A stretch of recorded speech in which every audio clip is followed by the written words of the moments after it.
Freedom मिलना एक बात है, लेकिन खुद के रूल्स बनाना वो असली आज़ादी होती है।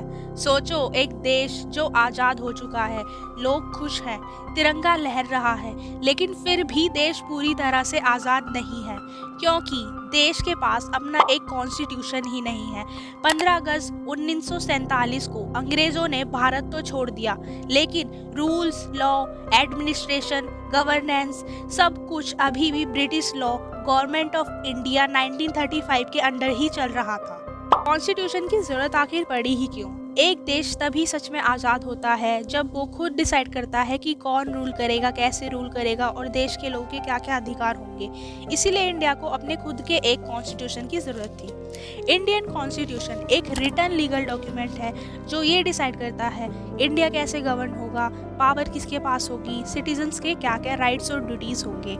ये सिर्फ लॉज का कलेक्शन नहीं, एक रूल बुक है इंडिया का जो सिटीजन्स एंड गवर्नमेंट दोनों को कंट्रोल करता है। 1946 में कॉन्स्टिट्यूएंट असेंबली का गठन हुआ, जिसमें देश के best legal minds, freedom fighters और थिंकर शामिल थे। इस कहानी के हीरो हैं डॉक्टर भीमराव अंबेडकर। उन्हें ड्राफ्टिंग कमेटी का चेयरमैन बनाया गया और इस कमेटी में जवाहरलाल नेहरू, डॉक्टर राजेंद्र प्रसाद, सरदार पटेल और मौलाना आज़ाद जैसे लीडर्स भी शामिल थे। दिन रात डिबेट्स चली, 165 दिन डिबेट्स और डिस्कशन हुए कि क्या राइट्स होंगे, रिलीजन का क्या रोल होगा, सेंट्रल और स्टेट्स का बैलेंस कैसे होगा।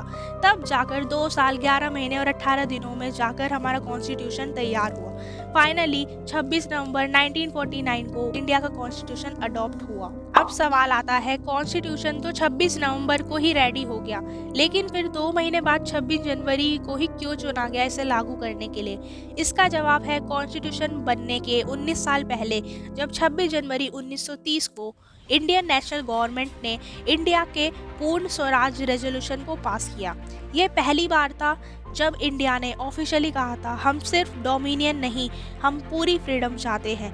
इसीलिए जब कॉन्स्टिट्यूशन को लागू करने की डेट चुनी गई तो लीडर्स ने 26 जनवरी को चुना, जिससे फ्रीडम के प्रोमिसेस की याद दिलाई जा सके। यही रीज़न था कि इंडिया के रिपब्लिक डे के रूप में 26 जनवरी को चुना गया, बजाय 26 नवंबर के।